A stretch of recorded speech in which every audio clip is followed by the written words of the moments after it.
Guys, this episode is brought to you by the World Championship Blacksmiths. While we were up at Calgary for the World Championships, Riley was able to sit down with quite a few competitors and kind of talk about how was your go after the fact. So this was after the Pool of Shoes day, and got to hear a lot of cool interviews. So that's kind of what this episode's about. We also want to let people know you can go to worldchampionshipblacksmiths.com, and they got a whole line of merchandise, so you can go up on their website and choose from. You know, support those who support you.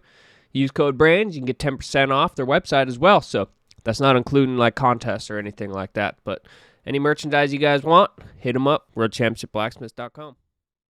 All right, so we're here at Spruce Meadows in Calgary, and it's the World Championships right now. So there's guys from 16 different countries competing, and there's 66 competitors here. So pretty well brought out competition with guys from all over, and it is the best of the best guys. These guys have to submit an application to get into this contest and get approved by a committee to be even able to compete, to be here.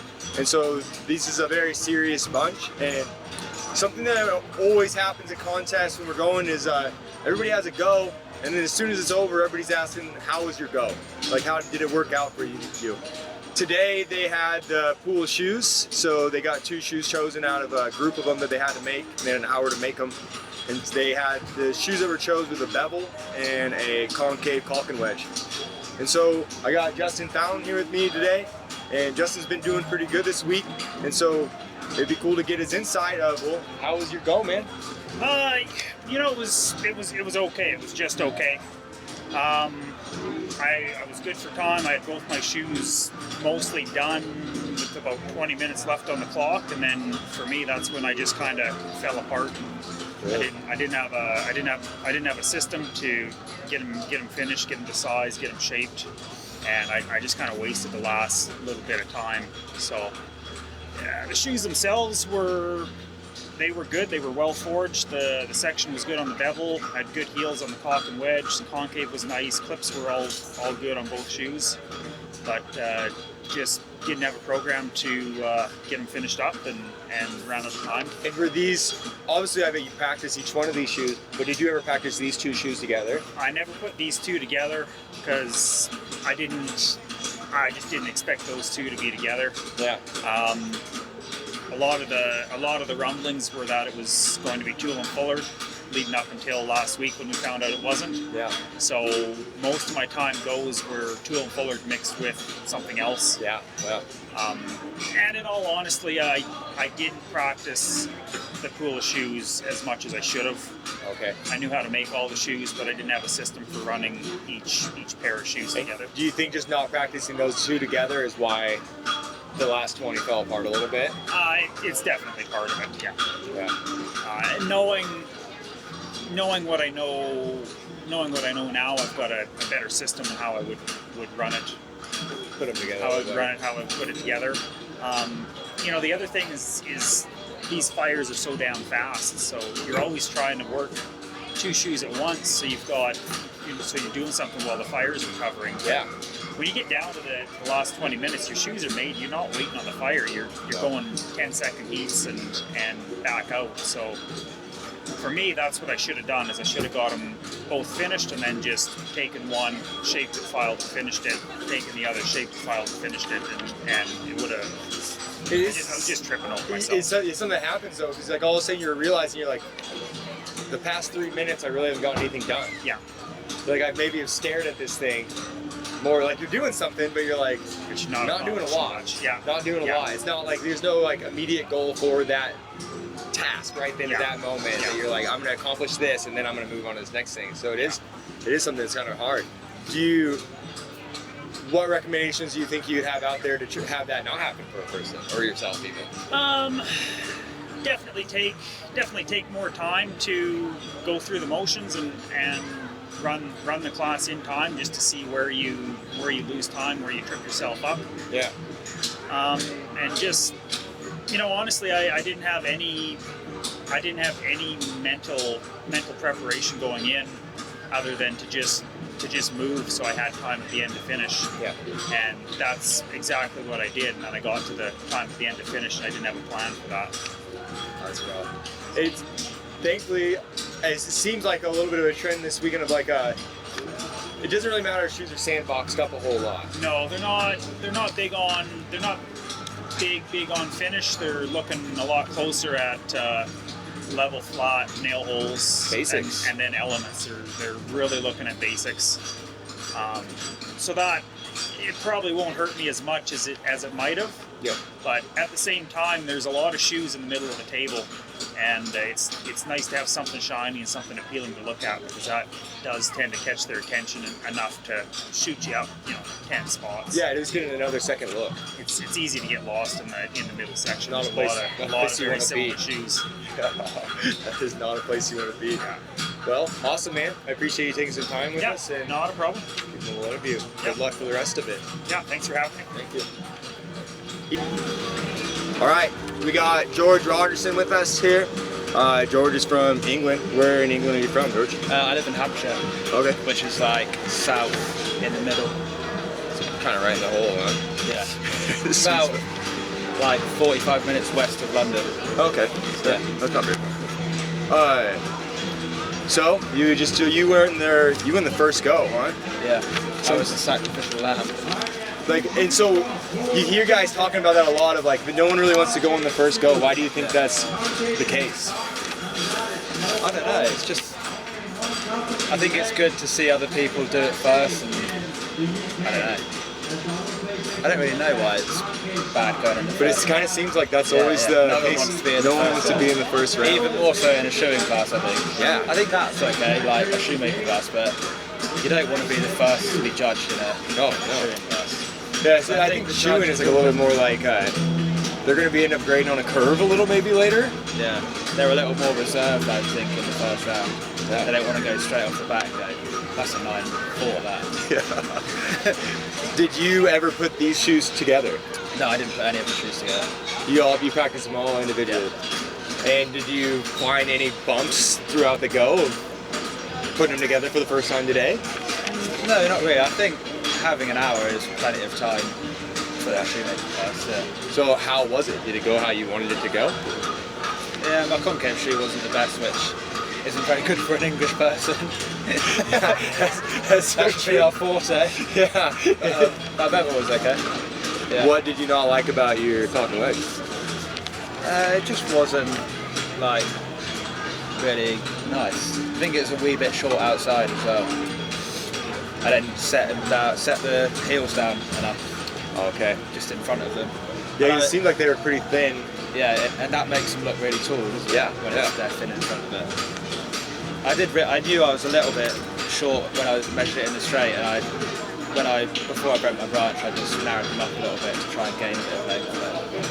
But I didn't get a measure at the end. And is that something that you ran into at all during practice?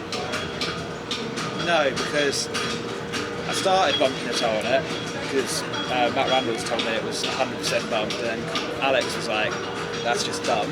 Who bumps concave toes?" So you didn't bump it? I did at home, and then I stopped. So I was like, but you didn't bump it here today? Oh, I did, yeah. Okay. So I think that was maybe where I lost some length, and I didn't really account for it and set my heels down enough to gain back the length. That makes sense. Because the specimen's quite thin in front of the heels. Yeah, and it's pretty tall. Yeah, tall heels. In the toe. Yeah. But it's not like either one of them are super complicated. No, they're not. Shoes. But that is always something that's scary on concave. It's like you get to certain points where you really can't do too much. Yeah. If you bend it and you kink it, that's pretty much the end. Huh? Yeah. You won't get that out. You can try and forge it out, and it just looks terrible. Is there anything you would have done different in your go? My nail placement on the bevel on the outside, two of the nails are a bit closer together than the other two. But yeah, I'd probably maybe remark that. Really went pretty smooth though. Yeah. So it looks like you're sitting pretty good right now to go into the top 10, huh? Yeah, hopefully. Hopefully I can stay in the position I'm in.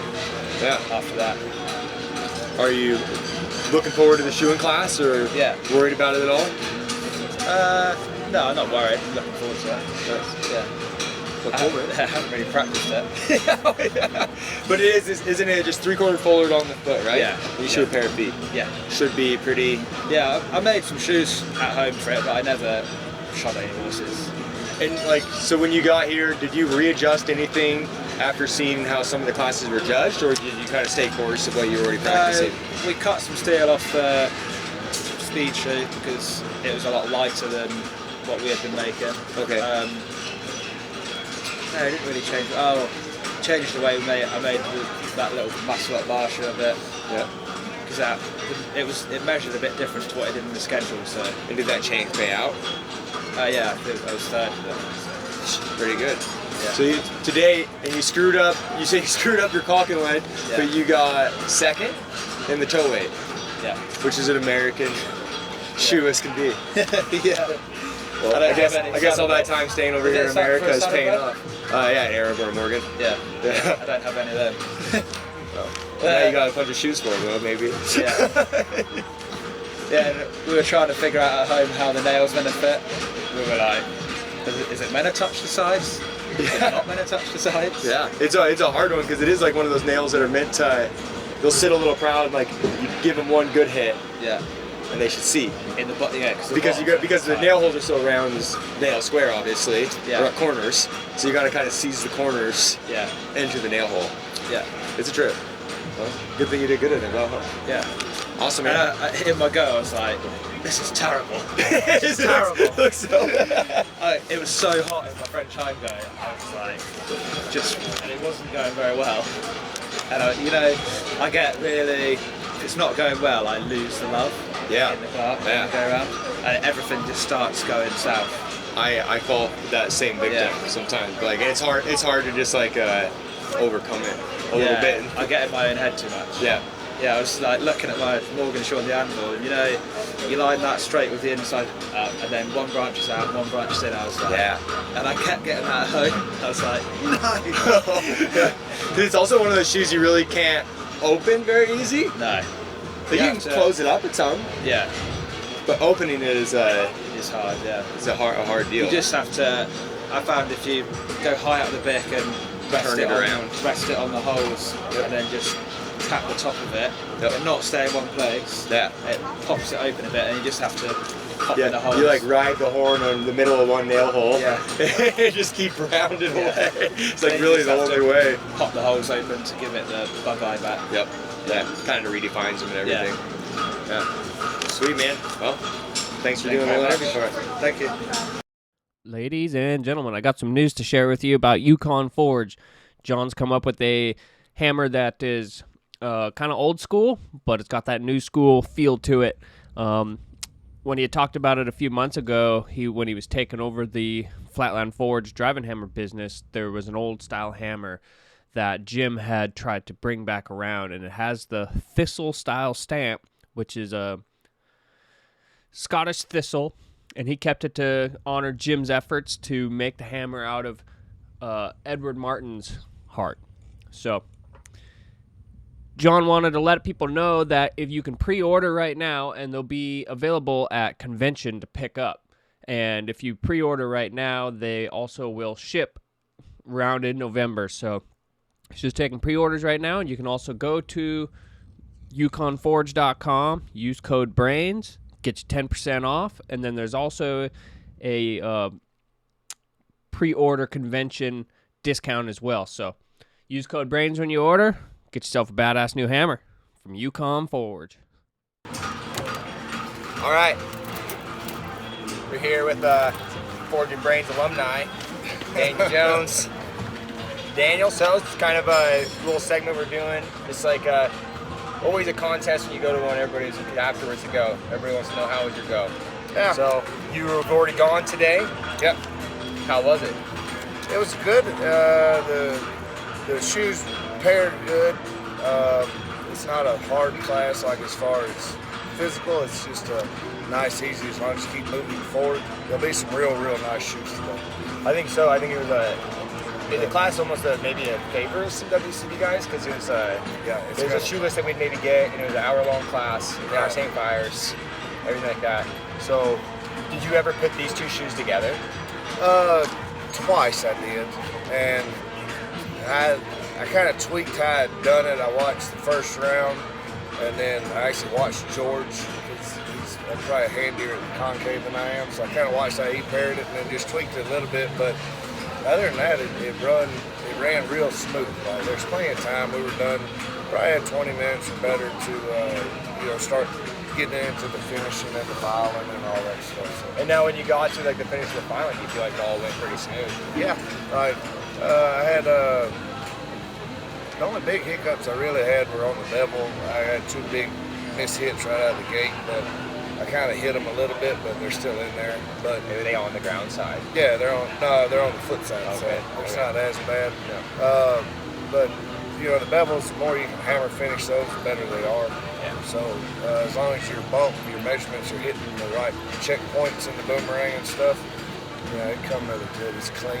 And then the concave, there's a lot of time to kind of put all the little finessing filing back here in the back half and throw on the wedge. There's plenty of time on it. It's like in talking to guys first, like it seems like some of the guys maybe have got a little lost in that. Yeah, so that's what I was watching. And give him credit, like George is handy with that stuff. And so I watched him, and he would like do an element, and then he would make himself go take a heat on the bevel, and then he would do an element, and then go take a heat on the bevel. So by the time he does his in the straight, and I do mine in the boomerang, but by the time I came back to the deal, the elements are filed. The whole back half is completely filed out, like nice, and clean and crisp. So all you gotta do is turn it and punch and clip, and then the bevel just had to be clipped. So then you got 2 real sweet hammer finish cleanup heats. Yeah. You stuck it in there when you started. So you're already looking at a pretty nice shoe. Yeah, you already have nice shoes. Compared to you're not staring at any junk. Yeah, right. Like there's time. You just have to be very precise, meticulous, nice, just good hammer work throughout, and it's gonna. Because they're 2 kind of almost different shoes. A little bit of like, one's pretty light. Yeah, that's and kind messy. of the. To me, One's heavy. When you put a heavy shoe and a real light shoe, that is the test. You have to adjust your hammer swing with every stroke. It's like, so if you want to practice something like that, say if you're not coming to the World Championships, go get a piece of 1/2x1 and a piece of 1/4x3/4 and just build 2 horseshoes. And then that's going to give you the same feel as to what we're doing. Or turn concave shoes, but it's good practice. No, I think that's a great, like, even if you are going to World Championships, it's probably a good idea. Yeah, it's just good fortune. That is a good one. Yeah. Russell Colvin made me do this a couple times, and it really helped. It was like, when they tell you to do it, I did not want to do it. But he made me turn 1/4x3/4 with a 4-pound hand hammer, little blacksmith maul. Yeah. And then I had to turn a draft shoe with a little ball piece. Yep. Like a little, maybe a 12-ounce ball peen. Just what we use for ball punches. Yep. And you had to make them. So you had to learn to use the horn. And it was a cool test. That is a really good one. I've done it a couple times since then by myself, and I mean, it's still not fun. But it's not meant to be. Yeah, it's type 2 fun. Yeah, you get down and you're like, oh, that's pretty cool. Yeah, I want to have for a few years. Yeah, let that memory burn off before I do it again. Yeah, that's cool. But it's a fun class. The weather's been great. To me, this is winter, so. This is 90 degrees and no humidity. I'm loving this. All the rest of us are dying. Yeah, this is vacation. So do you think that has helped you at all throughout the week? Because you see some guys are like sweating bullets, man. Oh yeah, I mean I sweat, but this is so much easier on the body. Your body was never getting hit by it. Yeah, I'm not even dehydrated or anything. This is a big factor down there where I was. I think it's a big factor here. Guys get dehydrated, and it's like it doesn't affect you just physically. Yeah, it starts getting you mentally. Right, you're tired. You're like, I don't know if I can pick my hammer up again. Yeah, I don't want to pick my hammer up. I just want this to be done. So have you been pretty happy with how the weekend's gone so far? I think I'm holding in the top third. I haven't really done anything impressive, but it's kind of been mixing Stoney practice with this practice. So, I wasn't coming here thinking I was fixing to impress anybody, but I'm probably running a lot on just 10, 12 years experience. I mean, there's lots of goals. Counts for a lot. Yeah, but I'm having fun. It's good to see all the guys. There's some great work going on down there. And that's something for everybody to remember, even at home, when you look at the standings, to remember this is the best in the world. Yeah. This isn't your local contest. The top 40 are probably the top 40, except for the older gentlemen and stuff that are just not competing anymore. That's your top 40 in the world. As far as active competitors, these are the active competitors. This is all the big boys. Yep. So it is something to be said to be in the top third. Man. Oh yeah. So, man, well, good to see you again, buddy. Thank you a bunch. Thanks, man. You sit down with us. Oh, That's you. check it out, homie. Look at that. You're on TV? Pretty much at a concert. You sing any good songs? No. You got any real cool sayings? Like Cowabunga, dude? Alright, I'll bother your dad then. Alright. So we got with us Bodie Trnka. Bodie has already had his go today and is doing pretty good this week so far. So something that we're doing here is just a little segment of how was your go? You already had your full shoes go today, and how was it? Yeah, it went pretty good, man. To be honest, I made 2 pretty clean shoes. That concave cock and wedge, it came good. Not really anything too messed up about it. I got nice heels on it, and it was good. And then the bevel, I burned up the inside just a little bit, where it looks like it got chewed on a little bit, but it was early in the shoe, so I forged most of it out. And then I was worried about getting a clip on that bevel good, so I got me a big old source and ripped the toe out of it just a little bit, pulling the clip out. I got a big old clip on it, but I ripped the toe out a little bit in it, so that'll probably hurt it a little bit. Just rolled away? Yeah, just a little bit. You know, like, you want that, I mean, in my mind, you kind of want that ball punch in there and undisturbed. Yep. And then you want the sides of your bevel to come right up to the ball punch, right? Yeah. And so when I pulled mine, like the sides of my bevel come up to probably a 1/4 inch on each side of my ball punch, and then the rest of it's Seal gone, hammer. right? Yeah. So, I mean, it's not a huge deal. I think that the judges hopefully are more concerned about a clip than that. Yeah. A good clip than that, but I'm sure there's dudes handy enough here to make a big clip and not wreck that as well. So it's like, we'll see. It was clean forged. I had a bunch of time to rasp on it, and it was punched good. I got them both of them are punched super good. So Do you think that'll be huge in the bevel? punching, yeah, for sure. Yeah, punching's hard in that bevel just because it's hard. Just hard to see through the section. And you kind of almost like there's almost 2 camps of like some guys are just gonna like not cheap up, but like safe up, punch it deep and almost pritchel straight up and down. Yeah. And it didn't seem like that's what that specimen was. No, it's punched. Yeah, I think Austin made the specimen, and it's punched super down the middle. Just like a normal blade stand. A lot of pitch on the nails. That's what I try to do with mine too. So did today, like, the clip had like, was that a problem you ran into at all during practice? Yeah, well, I'm anybody who knows me knows that I'm not a strong clip guy. So I'm just not very good at clipping. So I don't put great clips on my shoes. It's just like, I can get by, and they're fine, but they're just not super strong most of the time. So just they've never been that way, you know. So is that something during the go? You're kind of, it's like it's haunting you. Yeah. So I pretty much overcorrected, I would say, today, because I wanted to make sure. In my speed shoe, it was ball punched, and I ball punched it and didn't take enough for my source, and I had a weak clip, and I think that hurt me in the speed shoe for sure. So I just did the opposite today. Just took too much and had a big old clip. And hey, you gotta sit up there, not off the camera. So we'll see. Did you ever run these 2 shoes together in practice? No, I did not. I had a good hunch that these were. I had 3 in my head that I was pretty sure were going to get picked. Yeah. And these were two of them. So, just knowing my dad, obviously he didn't tell me what the shoes were, but I just know him and know what he likes and how he's going to pick. And I had a hunch that there was going to be 3 shoes that he would pick from, and these were 2 of them. So. And I don't think that's any like, well, obviously you know him better than anybody else, is your dad, but it's like, even I had the same hunch. I was like, I bet there'll be a heavy and a light. Yeah, and that bevel, I was pretty certain the bevel would be in there because it was on there last year. It's just a nice shoe, and it was the only, if I'm right, yeah, it was the only front. It was the only front shoe in the pool. So, yeah. So I was pretty certain that one was going to get picked, and then I was between that concave and the French hind for the other one. So, but I never ran the bevel and the concave together in practice. I ran the bevel and the French together because I knew that would be harder. Yeah. You know, Yeah. so. Did you hit any hiccups then putting them together for the first time here today? No, not really. I had a game plan going into it, and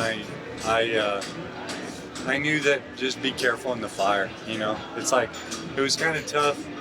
Not tough, but it was just you had to be just a little more tedious with your fire management because that concave shoe just gets hot so fast. But on the other hand, with that concave shoe getting hot fast, it's like you could just keep it out of the fire, and then right whenever you're about to be done working on your bevel, just put it in, and it's already hot. You know what I mean? It seems like I've watched you compete like multiple times now.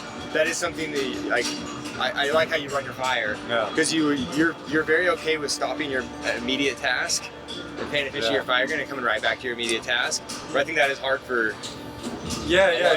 You know, I mean, I make pairs, 3 or 4 pairs every night in my house for my truck, right? So it's like I work out of the Coke pretty much all the time.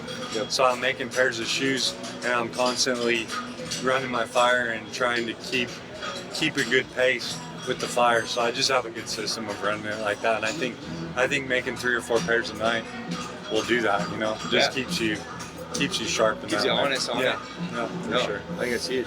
Well, thanks, man, for taking some time. Yeah, you bet, man. Thanks for coming. It's been a fun weekend. Yeah.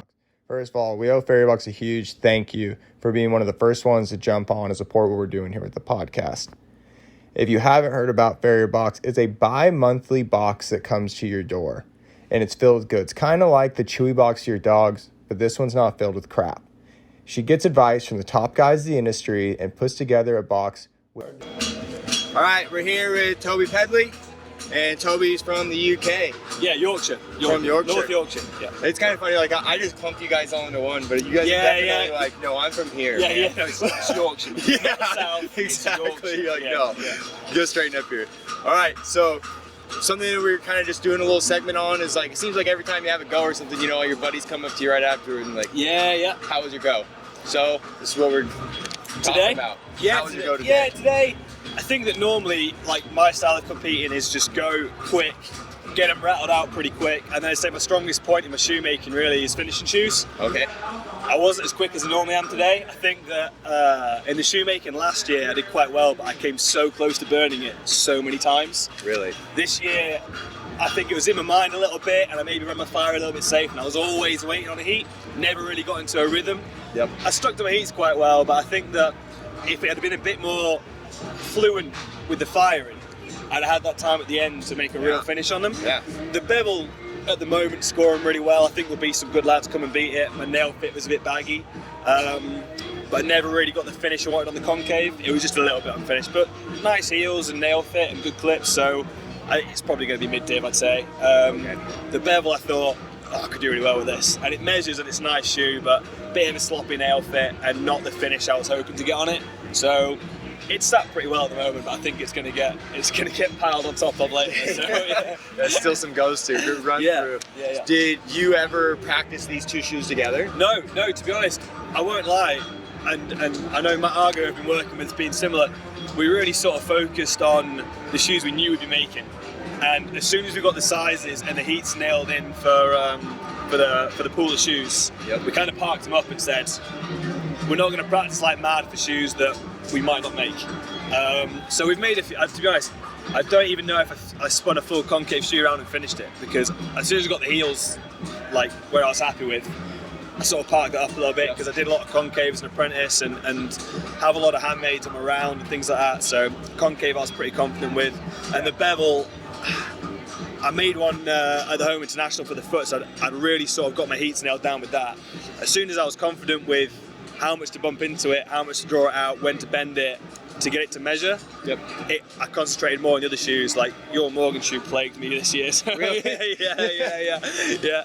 What were the things that bumped into you on that Morgan shoe? I think just getting the perimeter shape, that round shape, you know, with and still getting those lines and everything like that. And I think that, like I mentioned before, because my style of competing tends to be just kind of a go like fuck as fast as I can and then polish a turn at the end. I originally cut it down to way too few heats. At one point I was like, I can make some 4 heats, and I can't. So I think that I was just rushing it a little bit, and then I started bumping a bit more into it, and it came a lot sweeter for that. But I was still ending up with a bit of a fried shape on the back, and I think I caught a few people out really. And when I spoke to Saunders and things, he said the same. He said there's a lot of shoes that are a bit of a hind shape almost, and it's that front shape that he's looking for. So yeah, I think I got it better than I thought I would to start off with in my rounds. But I shot a foot I wasn't comfortable with at all, and the French toe hind on the foot was the one shoe that I thought I've got this dialed in size wise. You know, I worried about it a lot when I saw it on the shoe list, and really got after it at home and put a lot on feet. And I came here thinking, one thing I know I'll be right for size with is the French, and all I put it on at home is like nice strong cob feet, loads of quarter. And then came here and had something that had its Spencer's cut. It was like 6 wide with 5 3/4 between the heels. It just kind of went out and stops. And I went over for my first try and was... That is a hard one to make look nice. If you'd have told me to put quarter cut concave on it, I'd have come long. Like that wasn't the foot for me. I just came absolutely massive. I had to crop my heels with my fuller, and it wasn't a sweet go. And the Morgan shoe definitely suffered. It just got finished and parked up while I just rescued the French hind, which it did get rescued, but the specimen suffered, and then my shoe mark for my French toe probably wasn't great either, because it was just a big lumpy numb. So just happy to get it on. Just one of those goes. But I've not really had a good run at anything this week, so I feel like if I was going to have a run that wasn't really great, it's now when I'm having a bad week, rather than come here and have 3 good runs and then pull that foot and have a shit. If you know what I mean? So I don't know. I've tried to enjoy it and all the rest of it, but nothing's really swung for us so far. So I think it's hard to remember too. Of like, hey, this is the best of the best. Absolutely, yeah. Some of these guys that are sitting pretty high up in the ranks they've been to world championships before? Absolutely, yeah. And just out and out better forwards, and you just got to appreciate you're in that sort of early stages of that international career sort of thing. So, Craig said himself that he thinks it's a 3-year process for most guys. 100%, yeah, at least, yeah. You've got to look at sort of a 5-year plan, I think, with these things, and silly little things like a course inside heel nail on the bar shoe, which has been a bit of a party trick for me this year, running the course heel nail. Okay. That dropped us down to the middle of the table with that, and it's like silly mistakes that you just shouldn't be making at this level. And if you do make them at this level, you are going to get punished for it. You are going to find yourself nearer the bottom of the table than the top. So it's just learning curves. I won't come next year and put a course inside heel nail, I hope, because I've made that mistake, you know? So yeah, it's just, and you've got to come here and make the mistakes and get punished for it to think, okay, that was stupid. I know that was stupid, and I need to go home and not do that now. So yeah, that's half the process. Is just of course it is. Yeah. Fuck up and then try to fix it. And then try not to fuck up next time. Exactly. Yeah, absolutely. Yeah. Cool, man. Well, I appreciate you taking really the time. appreciate it. No, thanks for coming. Coming out. Thanks for having me. All right. Thanks very much. Thank you, dude. All right. So we're here with Paul O'Reilly. Paul, are you a citizen of America? Permanent resident, almost citizen. So not a citizen. Not quite He's yet. not a citizen. He's not one of us yet. Almost, a couple of months. Originally from Ireland. Yep. All right. So on your sweatshirt this week, is it an American flag? No, I'm running the Irish flag still. right. Yeah, that's where I trained and That's qualified. why we won't give you their citizenship. yeah, they're holding off. So we're doing a little segment. It's called "How Was Your Go?" Today, well, I was pretty happy today compared to some of the days, but I was happy with my bevel. That went pretty smooth. They were a really good pick of shoes because it took away a lot of the fire management today. You could have like pretty small fire and just worry more about your concave because you're less likely to burn up the bevel. But bevel went really smooth, and then I saw guys bumping the toe in the concave this morning, and I was like, I got nothing to lose, so gave it a shot, bumped the toe, and then I bumped probably a little bit too much into my elements. So I measured it on the straight and I was a bit shy, so I stretched it. Everything you're not supposed to do with concave, I was doing. I was stretching it and doing all. Just breaking all. Yeah, bumping all and the rules. stretching. All the rules. But overall, I was super happy. Came out to size, nails fit, nails drop. I got a real nice big clip on the bevel, which seems like that bevel has a monster clip. So yeah, it was super. Really hardy clip on there. Yeah. So what were like some things when you were first looking at the shoes? You're like, all right, these are bad spots, stay away. Or like, these are highlights, I need to hit these. The on the bevel, it doesn't have that Casper head shape. It was more like it would fit on a foot real easy type of shape. So I was going for the shape, the big clip, with like pretty steep in the toe. The bevel in the toe was pretty steep, so I wanted steep. And then a heavy box on the inside on both ends, so that's kind of was on the bevel. Because it does kind of meet the middle of the stalk. Huh? Yeah, you almost come to like a sharp edge if you were to go too far. So, that was on the bevel, and then on the cock and wedge, it was more like the size of the elements, and he'd run down in front of the elements. Yeah, they're pretty thin, right? Yeah, which was traditionally how I was taught to make cock and wedge was leave all the width and stuff. Yep. So, but the way I bumped today, I was lucky. I had to run it down and pinch it out to get the length back. So you never bumped it in practice? I never bumped a toe. So yeah. I was like, looking at the toe. As soon as I saw the guys do it, I went over and looked at the specimen. I was like, oh yeah, there's meat in there. Tall. Yeah, and I'd practice, and I would put a lot of my elements, and it would be almost still a little big. And I'm like, where does he get? How did he stretch in front of the elements? Because there's not a lot of place to hide in a concave shoe. And then I was like, yeah, that was so. I'll do a little bit there. Yeah. But overall, happy to fire it. The run was smooth. I got in a good bit of hot boxing and hot rasping and sanding, so can't complain. Just probably finish up on a high note, hopefully. So we'll see. Man, I hope that works for you. Yeah, me too. Thank you very much. Good to see you. All right, we're here with Jason Hill. Jason's actually very familiar with like all this whole jumping world and everything. This is kind of the world you shoe in, right? Yeah. I know a couple of people showing over there and stuff, so it was kind of cool. One of the guys that got me in a Spike Ghost over there actually won the 6-bar last night. Oh yeah, he did. Yeah. And so a lot of people probably don't know, it's like this isn't just a blacksmith competition going on. It's actually it's the Masters for these people doing show jumping, and so it is a very big show. I think there's multiple Olympians here currently. It's a very big, high money deal, so it's a pretty cool deal to be around. Just the environment. Jason's our like go-to guy of asking what the hell is going on, because some of us are not aware of this whole entire world that is happening. So this little segment that we're doing right now, Jason, is just how was your go? My go was as expected. This is the one class I didn't really prepare for a lot. I was struggling with the shoeing classes, so I focused mainly on those. So this was kind of like extra, and I was just happy to get the classes done and not forget too many of the steps. I did forget to bump my toe in the concave under. Okay. But so did it come a little big?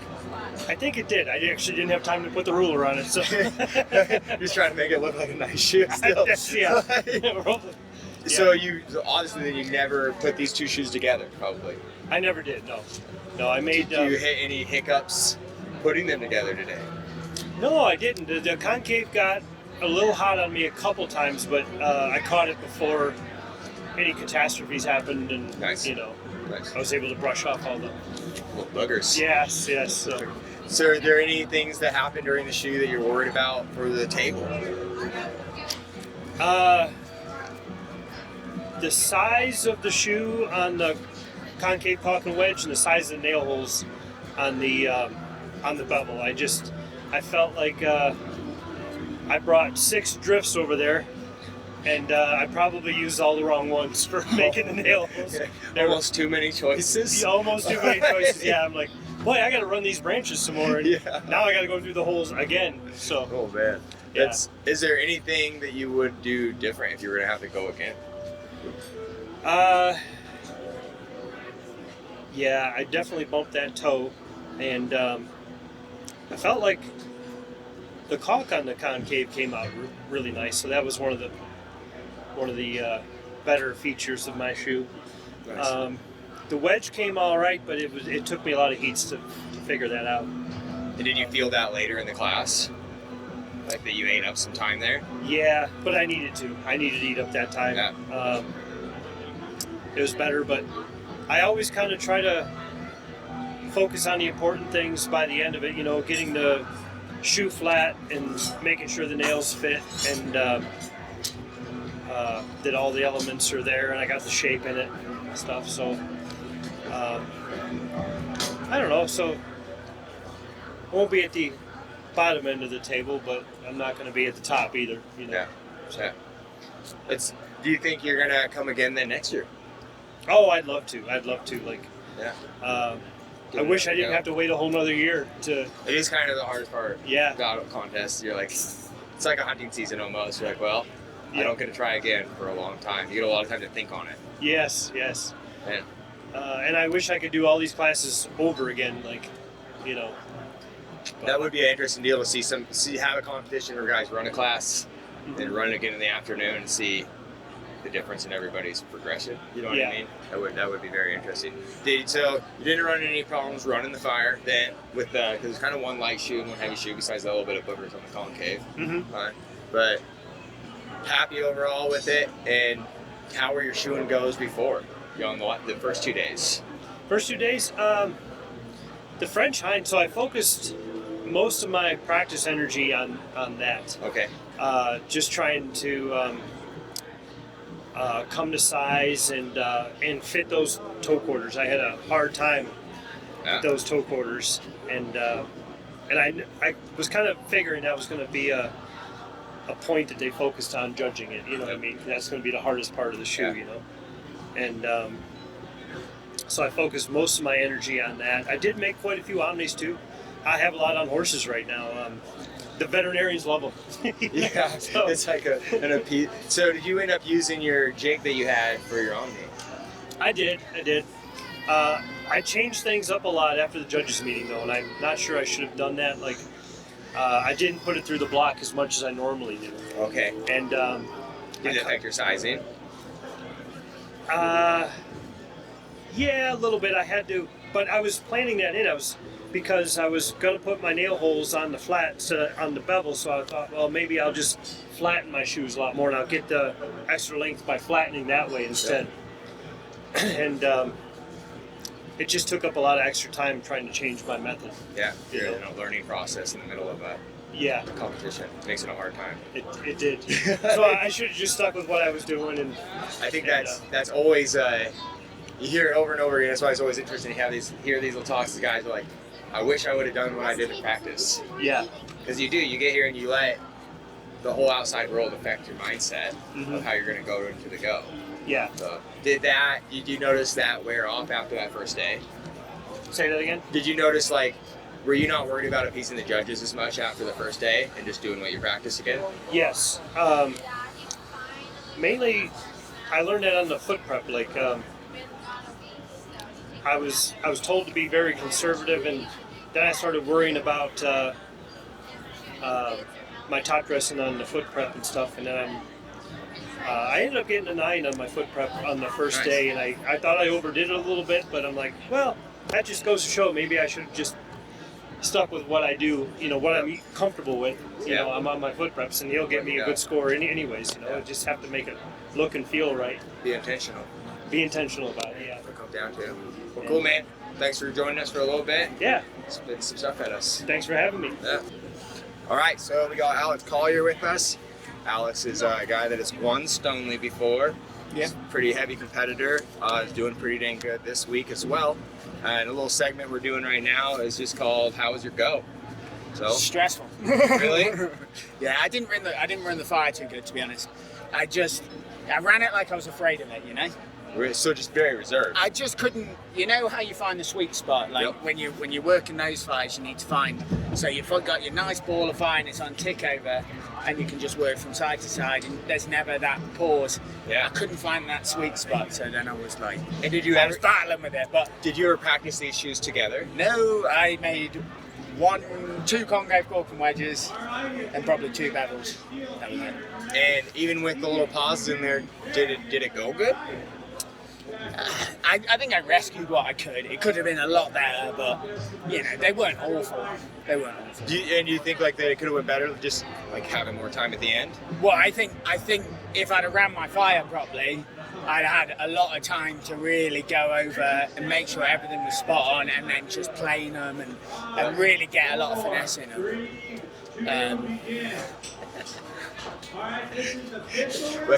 But they did. You didn't really have that today. It's like, no, I mean they weren't bad shoes. Like they but here they're just not going to be good enough. These competitors are just wild. Like you've got people like Sergio and George is on fire. Bodie and Chris, and they're flying. And you throw in little niggly mistakes and they're going to whoop your ass.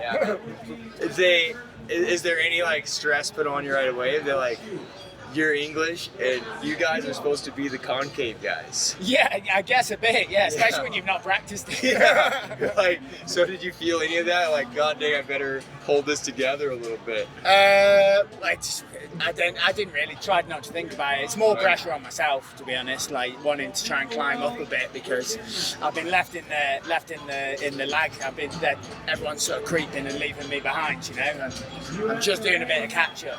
I wanted to be in that top 5 really, but and this it is what it is. I should kind of one that's kind of get to the points. Like it's starting to matter. It's serious there. Yeah. And what am I sitting? 7th or 8th? I think so. I think my shoeing's helped me in there. Some of my shoemaking's just not helped me. My tongue making, I could have done with like trying to rub off a few. Try and take your tongue making abilities. It's kind of like it shows the versatility of all the horseshoers, right? Yeah. He couldn't just be a good. Annoyingly, I love making tools. Yeah. I love making stamps, rituals, hammers, anything. Don't like making tongues. They're a pairs class. Yeah. Like you kind of take one side, and then you just got to match up on the other side. So it is kind of hard. Yeah. So do you think that you did good enough in this class to pull it forward? I don't know. It depends what everyone else does. We'll see. You just don't know. You get on that table, and because like on the first day, I was first up, so it was a tall order. Yeah. And my shoeing held up there all day until the last round, which is always good when you go on first round. If you win off first round, you're doing well. And that's so like. But my bar shoe, I George were talking about that too. Do you think why do you think there is that stigmatism of like no one wants to go in the first? First round, first day is your issue because myself when I've judged in the past, then like you've got to be. Because you've not got your benchmark, right? Yeah. So once you've got your benchmark, you can go either way. Yep. But if you see something good, you're almost afraid to over-reward it. And you got to be careful. Like if you see something real good out the back, and I think you have this false sense of what people can do as a judge. And what happens is, like I do, you've judged, right? Yeah. So you go in and you're watching, you get this stuff, and you're like, why are they doing this? Why are they doing that? Yep. What are all these mistakes, silly mistakes from these great guys? Yeah.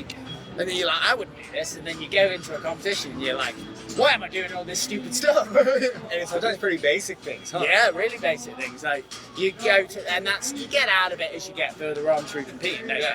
And you do it less and less. But particularly early on, you make something at home. And then you go to a competition, you do something completely different. You're like, why am I doing that? You start hitting it back towards the anvil and stuff. You're like, what am I doing? I think that's a little bit of the curse of not going in the first go sometimes, that you watch a couple goes and you're like, I'm going to change everything. I'm going to do what that guy's doing. Like, so did you have any of that in this go? Did you change anything? Well, I didn't really make the shoes enough to have that much system. But to be honest, they are basic. They are very basic shoes. So I made them in in the heats that I would always make those shoes in, you know. So, Yeah.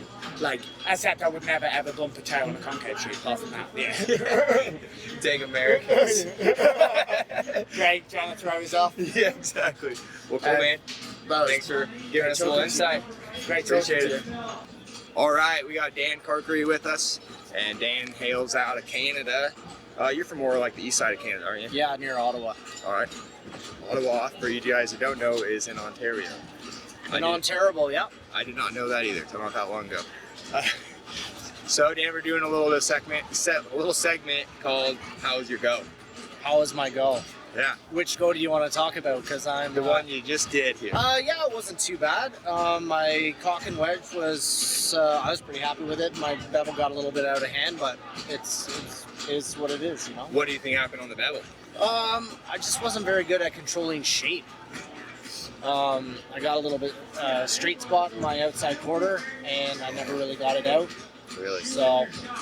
And was that something that was happening to you during practice at all? I didn't really practice that shoe very much. You're not alone.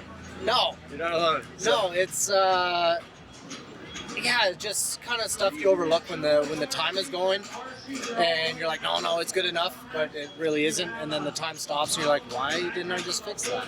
It's not really a big deal to fix it. No, it's kind of funny though how much clarity happens after the time stops. 100%. Yeah, you're like all these little things, little extra heats that you take that you never really needed. Yeah, you whittle away your own time, and there's no reason for it. The guys who like really practice, they don't do that. Yeah. I mean, don't get me wrong, I practice. Yeah. It's yeah, you got to be hard on it the entire time. There's no tippy tap stuff. Yeah, it seems like this. Most people we're talking so far, they're like, well, I just made multiple little mistakes, and they all start adding up. Yeah. Of just putting in there. Like, did you hit any mistakes in with the caulk and wedge? Not too bad. My caulking got leaning just ever so slightly, but honestly, I was pretty happy with that. I'm not sitting too bad on the table, so my bevel's not sitting terrible either, but it'll end up in the middle of the pack. Yeah, it's just you can't. You can't, especially at a competition like that, you can't screw up anything. No. Everything's got to be so dead on. Yep. You know, at a local contest, my two shoes might have won. Yeah. But here, you're in 30th. Pretty quickly. Yeah. Pretty quickly. And it's something you can't, like, you definitely don't want to be, like, happy about it. But it's not something you can, like, really get too upset about. Yeah, it's one of those things where you finish and you're like, yeah, I'm happy with what I did. Yeah, honestly, unless you win, why are you happy? And I don't even think, you know, like, Troy won the toe weight yesterday. Yeah. And even as soon as he was done, he was telling me things you didn't like about it. Yeah.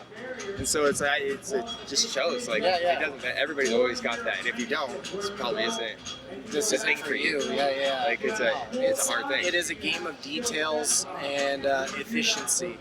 And if you don't have it, if you don't see it, then you're going to be in the back. And unfortunately, that's kind of where I'm at right now. I think I see it all right, but I just didn't have. And do you think does the mental game get to you at all during the middle of your go? A little bit. Depends on the go. The speed goes, for some reason, I think that swinging my hammer faster is going to make me go faster, but it doesn't. Like, it's weird. You're like, get off it, and then you did so many hammer blows and you did them wrong, and then you're fixing stuff. Just that many more mistakes. Exactly. Yeah. So, and that's how these guys, like the top guys, win.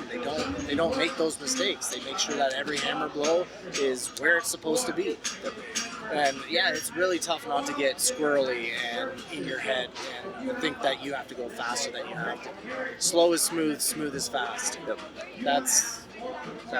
I wish I could get that through my head a little better, but it is what it is. Do you practice that at home? I never, like, it's funny because when you probably feel it too, whenever you're at home, you could swing a hammer all day long, no cramp, no nothing. Yeah. Your hands feel fine. You get here and all of a sudden, like, you can't move your wrist.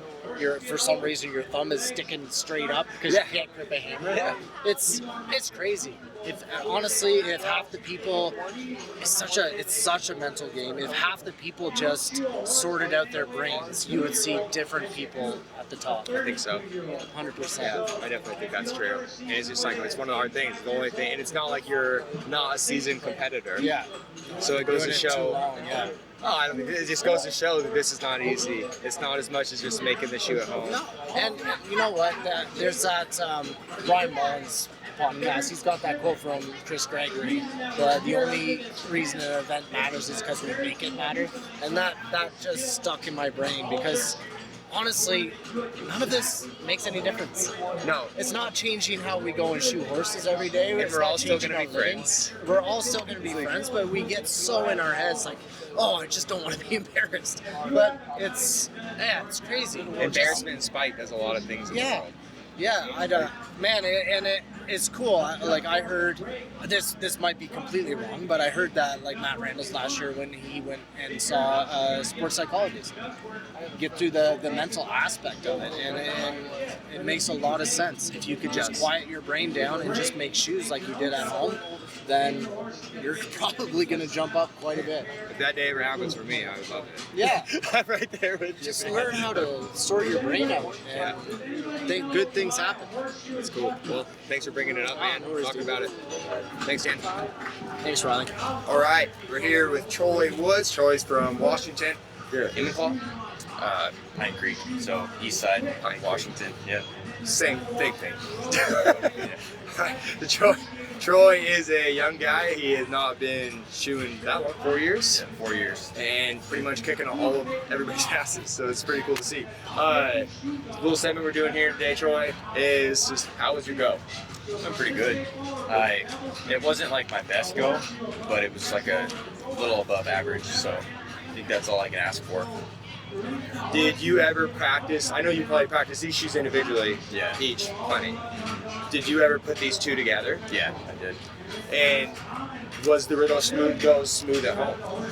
Yeah, the toughest thing about this go is like the half by one bevel, it heats up a lot slower than the concave. So you're gonna have a tendency to want to burn that concave shoe up. So like keeping an eye on that fire, but then also being productive at the anvil is a tough thing to do. Because it's pretty split mind.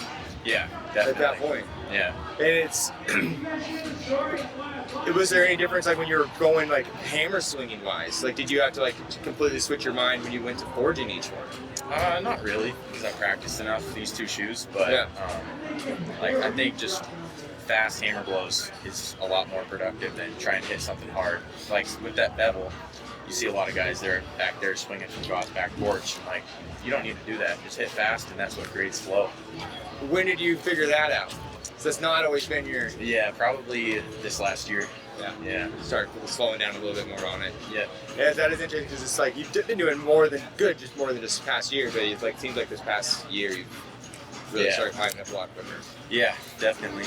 And so did anything happen in the go that you're worried about on the table?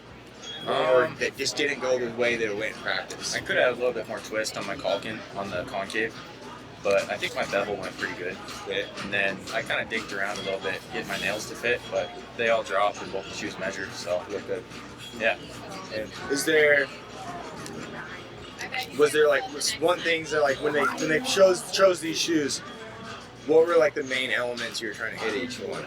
The lines, and then shape and size, and then nail fit, but pretty much just basics. It's like, even at the World Championships, basics is all that the judges are looking for. Like a clean, simple job is what they want. Yeah. Did you, from say day one or before you got here, did your mind change of what you were trying to do after you saw how the judges have been scoring things? Yeah, I put my sandbox away. It doesn't seem like they care too much about it. No, not at all. gives you more time in other elements of the class. So Yeah. yeah, Because it is something like everybody, it is always a cool deal. Everybody always gets the same amount of time. yeah. You know, they're all making the same shoes. So it is like, it's a compromise somewhere where you're going to pick something up or drop something up. Yeah, definitely. Where do you think in your class you gained most of your time? Probably at the beginning. I bumped up both the ends of the concave, and then I bumped and turned my toe, because that's what the specimen looks like. It has like almost a half-inch toe. Yeah. So I did that, and then when I turned my bevel, I did a 3/4 heat. Cracked my toe, turned my inside, and punched my inside nails in that heat. So I had like a 5 or 6 heat bevel, and it was made. Yeah. So I had both my shoes made with 30 minutes left. So I just cleaned them up. What do you think allows you to go that much faster in the beginning of your goes? Practice at home, living in the shop. And just, do you think, like, I know you're a guy that's like pretty good on your endurance. Do you think that really pulls you forward here? I think a lot of it's mindset too, like not flustering yourself and just calming down. Yeah, like the first day I did the worst, and I took a pre-workout before my go, thinking that was a good idea. Really? Yeah, that was stupid. So I was already on the muscle. Your mind was just going a million miles a minute? Yeah, and then I turned in with like 2 minutes left, and I got clinched, thankfully, but it was not good. And so, like, a lot of people will let that hold on to them the whole rest of the trip. Yeah, yeah. Is it just as simple enough for you to be like, that's in the past and we're done with it, I'm just not going to do it again? I try to. Yeah. Because it is something I've always thought was very interesting about you, is you're not a guy that makes the same mistake too many times. I try not to. But thankfully this contest is a marathon. So like normal WCD, there's 3 classes. Yep. There's 8 here. So you can have like 1 mulligan. But that's your 1 mess up. And I had mine in the first class. So it's kind of hard. So like, did it put any more stress on you for the rest of them? No, because I put the work in the shop. Like, I made a lot of shoes for this contest, so you're gonna have to do what you're already doing. Trust myself and let it fall where it lies. Man, I know it seems simple, but that's a mindset to be looked up to, man. Thank you. Cool to see you doing good. Thanks, Troy's man. kicking ass. You got 2nd in the bar shoe. And 1st in the Morgan shoe. 1st in the Morgan shoe. And what were you in the tones? 5th. I made the specimens, so I thought I would have done better. Oh, very good. Still pretty good. But still, it would have been weird if you won it. Yeah. Cool. Well, thanks, Troy. Yeah, man. Appreciate it. All right, we're here with Sergio Perez. Sergio's doing very well this week in the contest. And it's a little segment we're doing just called How Was Your Go? You know, it's always when you go to a competition, your friends always come up to you afterwards and kind of want to know what happened, right? And so we're just doing a quick little interview and just wondering, how did your go today? Was it how you planned it? ¿Cómo ha ido la prueba de hoy y cómo la has planteado? Se ha dicho que todo lo planteamos. Bueno, pues a mí me gustaría decir que hasta ahora había ido bien, pero la prueba de hoy no, es la que peor me ha salido en toda la competición. I feel that class he did very, Ayúdame very a que well. no pueda decir yo. He did very well, and in today's class, you know, at our country we don't have a lot of concave, and he struggled quite a lot with the concave. Okay. Were these shoes that you practiced a good amount before this? I practice the Morgan and the bar and the speed. I practice. Es que me gustaría poder decirlo. Pero si lo está grabando. Que no está en directo. Bueno, pero si lo está grabando y después ¿cómo va a hacer la traducción? You can put the audio also. What's that? We want to say in English, but they know exactly how to do it. Then the point is, I think it's better if I translate, and then maybe you put just the... Yeah, the wording across it, yeah. ¿Cómo podría decir que la que más he practicado fue la speed? The class where he... Pero chiquillo, lo que quiero es que tú me lo digas a mí para que yo lo pueda decir. Bueno, pues cuando yo lo diga tú lo sacas con la boquita. ¿Qué quieres que te diga yo? Ya. Claro, es que cuéntame cómo quieres hacer. Venga. Bueno, yo quería decir Bueno, la que más he practicado, ¿cómo se dice? The shoe I must practice, or I practice more. I practice more. I practice more the preventer shoe. The speed class. Was good. The bar and the Morgan I practice well. I'm happy with the results. And the pull-up shoes was bad because I make only one time the concave, and today was terrible. But I'm happy with the bevel, it's better, and the competition is, we will see. It is. Yeah. You're a very calm competitor. Watching you going, have you always been that way, or is this something that you've had to work on? Que soy calmado, dice. Can you repeat the question? You're a very calm, relaxed competitor. Have you always been that way? It's appearance, the relax. Yeah. But I try to be calm. Yeah. But it's difficult. It's more difficult now because I am in the top, and it's difficult to continue in the top. Yeah. But I'm happy. I'm very happy with the result. I don't know how we'll finish, but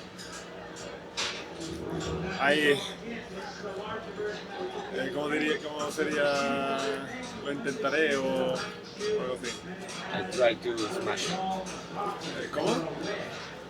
Me cuesta un poco de sal. Intentarás probarlo, ¿no? ¿Pero cómo has dicho? I try to smash it. I try to smash it. Sorry for my English. Oh no, you're good, man. Good. Finish my work. And I was a problem because my tool bag was in the thing. Really? I competed with. It's not there yet. So you still haven't got your tools? Exactly. So you're using friends' tools, borrowed tools? Yes. Only for the speed, I need a block. Yep. And it's very different to David's block. And the first day, the training day, I asked to Charlie, and he ¿cómo se diría? Él me prestó para. He borrowed some pieces and built a new one. He helped me to weld up a new block, and was well because I was second in this class. I'm very happy. Cool. Man, it's pretty cool that you came different language barrier than everybody else, not your own tools, and you're doing so well, man. And it's been really cool to watch you compete. You're a very fluid competitor. Very cool. Yeah, I'm very happy. Man, well, thank you very much for taking some time with us, man. Thank you very much. I'm sorry for my English. Oh, no. Thank you. Maybe for the next year it's better. Yeah. All right, so I'm here with Carl Baa. Carl is also another Forging Brains alumni. He's been on the show a couple times before. So, Carl, today we're just kind of doing a short little segment of how was your go? I think it went all right. I had a plan to try to rip through the shoes really fast and have plenty of time to clean them up afterwards. Yep. And just judging by how the way things are looking, it seems like you got to care more about basics this contest. So I slowed down the pace a little bit, and I think it paid off. So that changed for you just in the last couple of days? Yeah, for sure. Just getting off how you're watching the table? Yeah. I started that a little bit yesterday, and then and today. And so, did you ever make any of these shoes together? Because it's the concave, cock and wedge, and the bevel? I did not, and to be honest with you, I only made one bevel before I came, and I made 2 cock and wedges. So But it's like talking to a lot of guys. It's kind of one of those shoes. Both of them are. You've made plenty of bevels. Yeah. Before. Yeah. Are you a front foot on the team? I'm a hind foot. You're a hind foot on the team. So. Yeah, hind foot. So I have made plenty of bevels. I've been on the front before. I've been actually on the team. I've been on every corner. Okay. Both front feet and both hind feet. Okay. And I feel like the teams always push me to a hind because I usually score better there than I do on the front. Yeah. And the only time I had to be on the front is when we had really strong hind guys, and that's kind of where they needed to be. So I just got on the front foot, but still made plenty of bevels. And do you think today that the hind shoe went better than the front shoe? Yeah, it did. Yeah. The concave shoe. I've made plenty of those before. Practicing for this contest last year, I made a handful, and I pretty much just only made those two just to recap where I left off a year ago. So see if they're still fresh. Yeah, and I was like, well, my measurements were like I remembered I have to get to this length before I turn the toe and build a caulking wedge, and try not to mangle it in the process. So it is one of those shoes that it's like you really can't do too much to it later. Right. Yeah, you got to put it in from the get-go and kind of hook it. Hard deal. Put it in there. Did you feel the mental aspect hit you at all today? The mental aspect? Yeah, like any creeping in of like what the judges are wanting, putting these two shoes together in the fire. Like no, I just nothing really crept into my mind. I just was gonna make the two shoes, take my time doing it, try to make sure my nails were fit, my shoes were flat, they came to size, and just kind of let the rest fall into place. So yeah. And how about your shoe and go yesterday? I think that went really well. A little bit I kept in mind during my go is through the rumor mill they didn't want really sharp corners in the front of the foot, so I was like noted, rest them off and smooth, make sure there's nothing hanging out in the front half of the foot, make sure I burn it in, and also was told not to be long inside, so little cliff notes I had during the go, and I made sure to cover those bases and pulled it off. Had a nice fit, nice length. And it's one thing noting those though, but then another of like being able to change it on the last minute. How are you able to get to that point where you're able to just make those choices and not have them stress you out? Like at what point in my career? Yeah. Competing? Oh gosh. I guess it just kind of slowly started coming into play with experience, and gaining confidence and remembering goes before, and remembering how I made mistakes before, and just letting the experience kick in and be like, hey, if I do that, I know I'm going to come long. If I do that, I know I'm going to come short. It's been a few years. Probably my second year on the team. Is when I felt like things really start to just relax and just go with the flow and just do what I just wasn't as much of a surprise. It was a little bit of a surprise, but it was a warm feeling more than anything. It was just like, all right, just kind of just stay chill and just keep on getting. Are you pretty happy overall with how? I know everybody wants to win, right? But are you pretty happy overall with how things have been going? I am super happy. I didn't place well at all, this whole weekend, but every go that I've had here has been the best I can make of those shoes, and they were the better ones that I made were here, not at home. Practice, and I did my better one here. That is, even though they all had mistakes. It's very rare someone can say that. Yeah, but that's very common for me though. Even the WCBs, really, if I do a time go and I'm tight on time at home, I'm like, well, I know I'm going to be 10 minutes faster than this on the day. I don't know. These fires run really hot, really fast, and it's just a comfortable setup. I try to duplicate it at home, but these fires, you can't duplicate. You can't duplicate this air at home.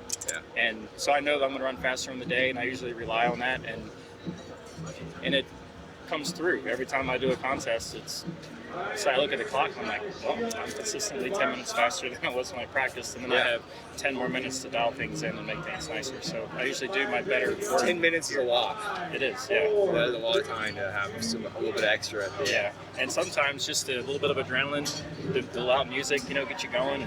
Yeah. Sometimes I can get more done in a heat than I can practicing. So sometimes I get to the end of where I wanted to be in that heat, and it's like, well, I can just go ahead and do the next thing. Keep moving on. I can go ahead and turn this branch and put nail holes in it, and then I'm even farther ahead. So I just usually compromise as I'm going to just keep rolling. Oh, that's cool. And I think it's a cool thing that you are pretty happy with yourself at how things went, because it's something I think people that aren't here, it's easy for them to like look at the standings and be like, oh, well, these guys can be happy with themselves. When in reality, most guys aren't. Yeah. Like it seems like it. And like I said, I'm finishing kind of, like mid-pack, sometimes in the front half, this weekend, and I couldn't be any happier. Something to be proud of in this crowd. It is, yeah, something to be very, very proud of, and that's kind of my expectation coming here. Like if I made stacks of these things and did choreographed goes of different, combinations of the pool of shoes, I probably would have expectations that were a little bit higher, but I didn't have those expectations coming this weekend because, I knew where I was going to be. That's awesome, man. Yeah. Cool deal. Thanks for taking some time with us. You got it. Appreciate it. All right, we got Russell Floyd with us here today. Russell's out of Canada. What province are you from, Russell? Prince George, British Columbia. Okay, yeah. Nice. So not a little bit of ways away, but not too bad, huh? Yeah, not too bad. It's about an 8-hour drive. Prince George is like right in the middle of the province of BC. Sure. Yeah. Well, a little segment we're doing today is just, how was your go? I don't know. Not my personal best, for sure. The ones all leading up to here, I think we're good. I thought I had some great goes throughout the week. My individual one today, I always want to do better. I think I could have done better. What do you think happened in it? Just, you come out of the gate, you get a little excited, and I think I just put a little too much in one heel, and the wedge kind of slipped away from me, and then for the rest of the class, I feel like I'm playing, stretchy stretch and savey save, instead of like feeling on top of it. So I think in the end it's not bad, but I just I just didn't feel strong about it. But Hard. Were these two shoes that you practiced a good amount before? Yeah. I practiced them, felt good with them. I think you come around the tent and the people. Everybody, I always want to try and do 120 in practice because I feel like I always drop 20 when you come to the trailer, Oh, dude, yeah. So thank you, Carl.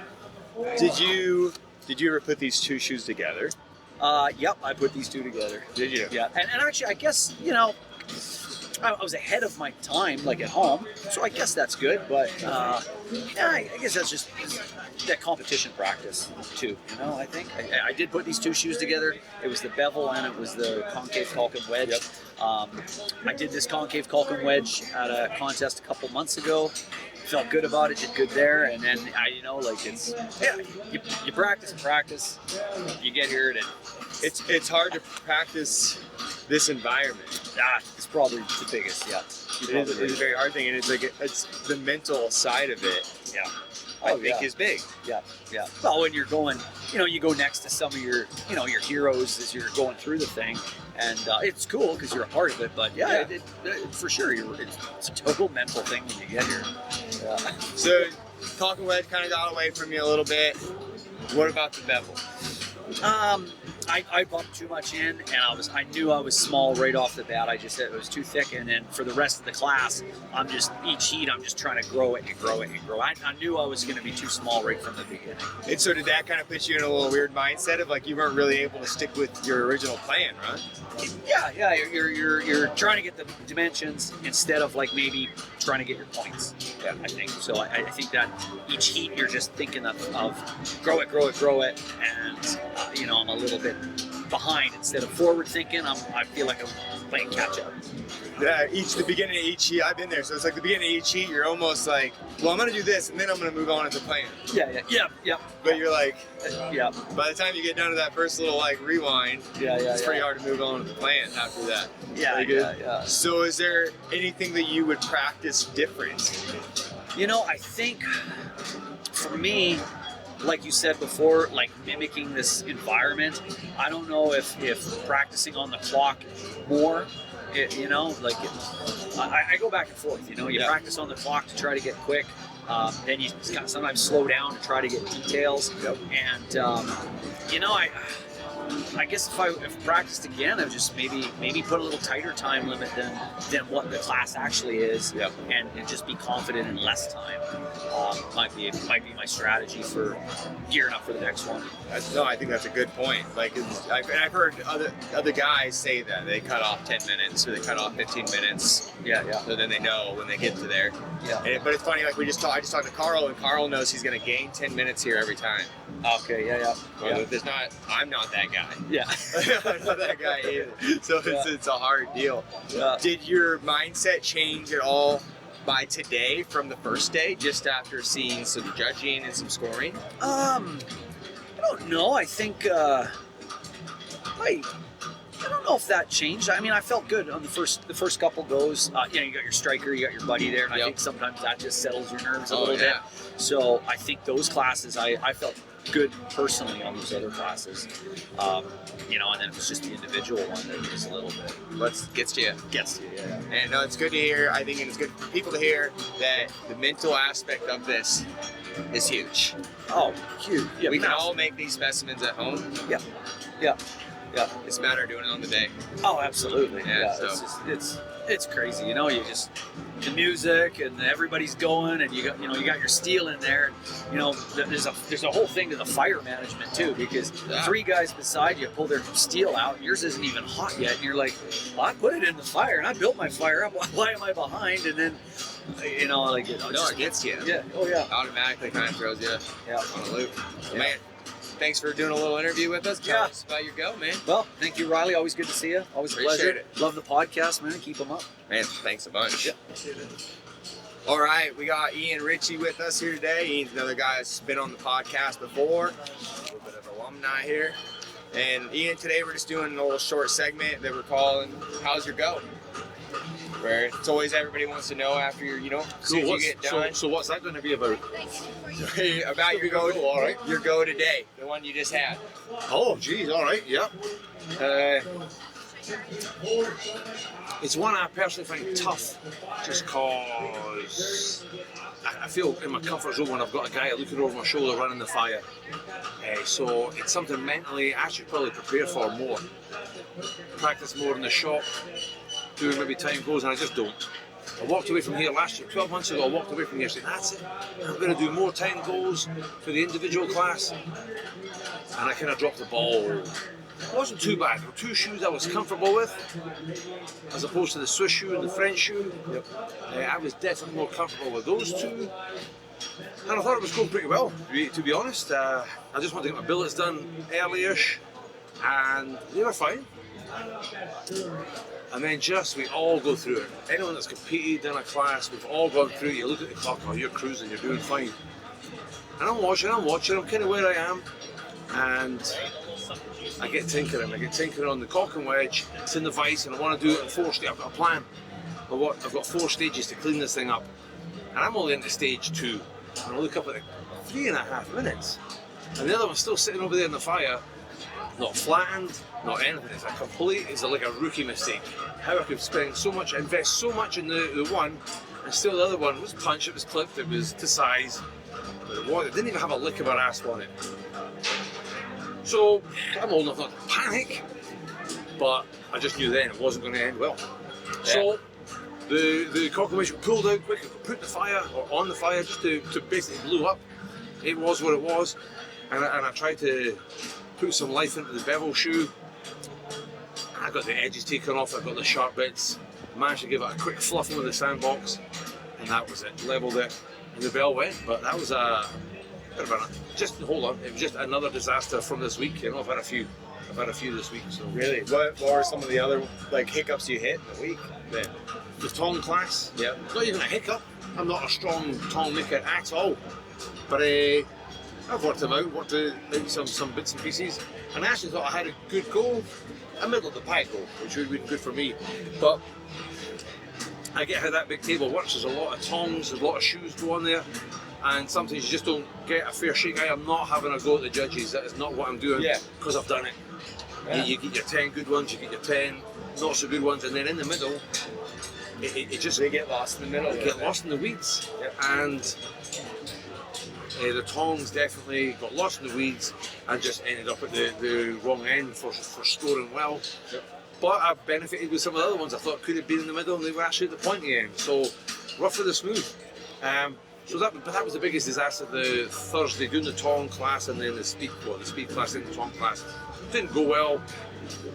After a positive start on the Wednesday, where you're on the top 10 board, and then it just spiraled after that. So all in all, disappointing, but fair, to be honest. I have to keep telling myself that these guys are not. This isn't a local contest. Not a local contest. They're not amateurs. No. They're not just prepping a month out. Some of them have been prepping for 12 months ago. You know, to go home and get ready for the next very one. serious about it. They sure are. So yeah. And it's interesting because like I've watched you make a concave cock and wedge in a bevel before, and it's like you are very efficient in them. And so it is interesting to hear like that you kind of hit hiccups in them. You know, and you're not even in the making of them, but just in the individual go of it. So it wasn't so much the shoes, it was the individualness. It was individualness, the mental stuff of not keeping an eye on that clock. And again, when I've got a guy over my shoulder running the fire, swinging a sledge, he tells me, you know, hey, you're at 35 minutes. Oh, hey, you're at 25. Pull your finger out. You're at 20. Let's get moving, kind of thing. And I didn't have that today. And for 20 odd minutes, I just didn't even pay attention to that little TikTok in the corner, and it just, man, it got away on me. And I'm kind of laughing about it. It was such a rookie mistake. I'm laughing to myself about it. What else are you gonna do though at this point? You know, I mean, I guess like until you go home, you can't really be too mad at yourself. You know what I mean? Like it's the way. I'm not mad at myself. I was mad on yesterday.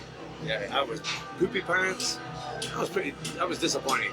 What happened? What happened yesterday?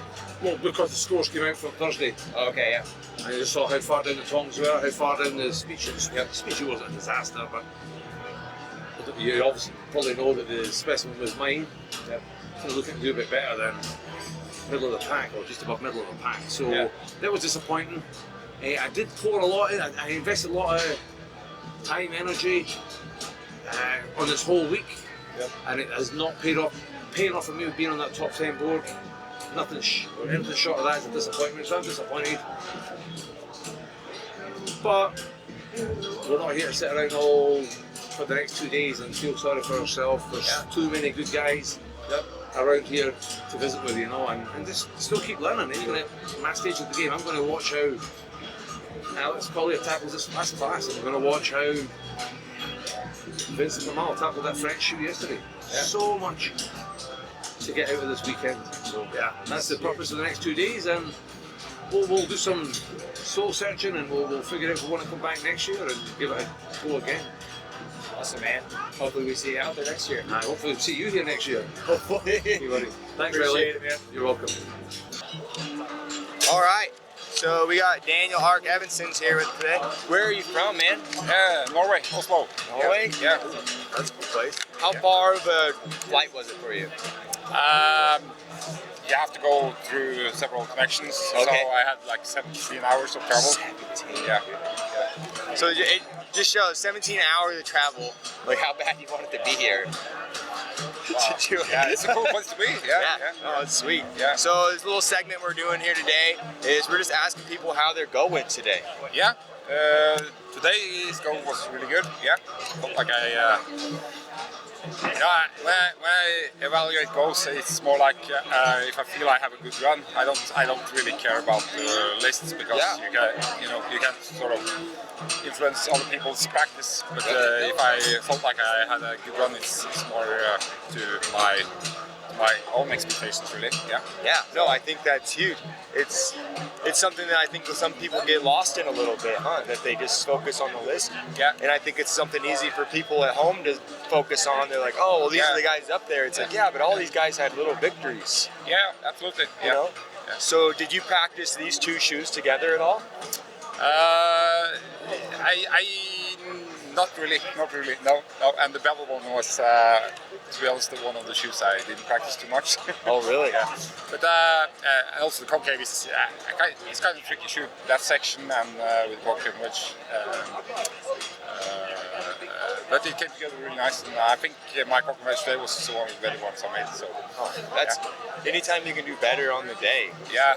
Than not. That's what I mean. That's measurements really. If you have like a good feeling, this was my max. I don't really care if I'm number 10 or 35, but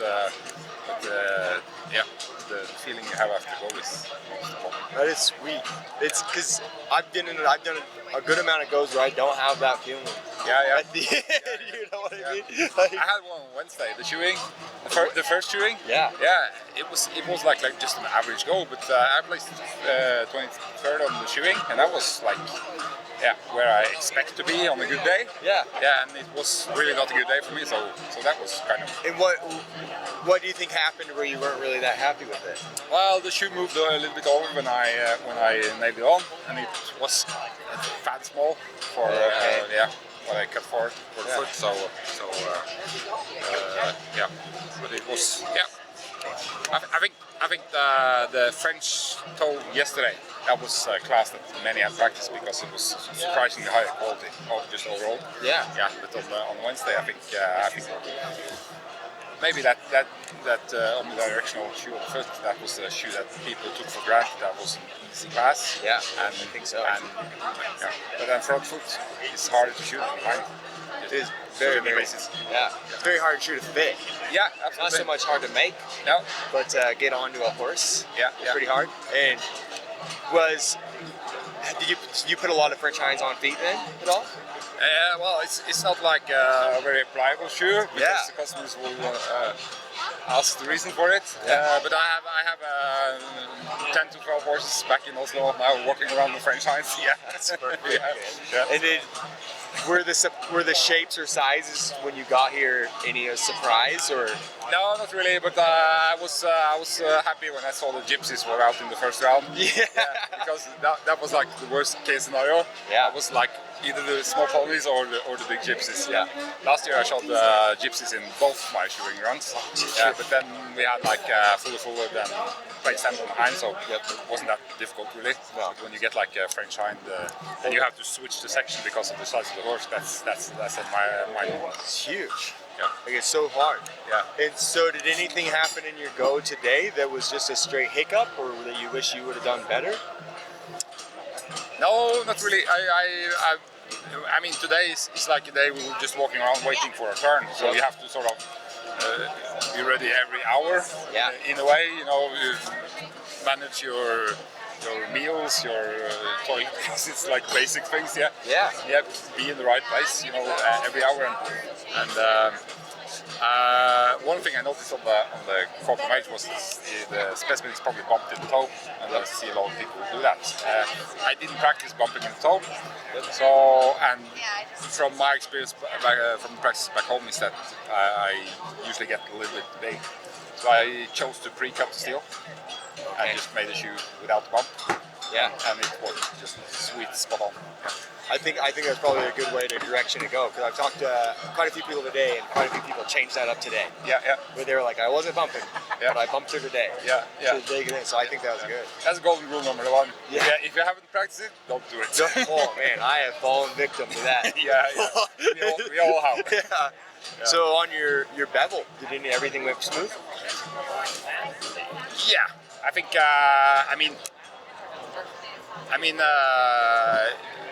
It's a shoe that's easy to take for granted. It's easy to make because the section and all. I think I had a better clip, a really strong clip, good shape, good size, nice bevel. Little, not very happy with my nail placing, but it's kind of. And was the nail placing fine or coarse, or was it spacing? A little bit fine on the medial. Okay.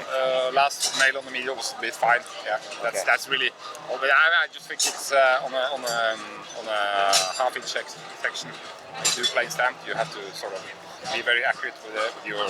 You gotta be able to see through it. Yeah. And I think we don't do that many bevels on a regular basis, so that's sort of my. What type of shoes are generally in your guys' contests?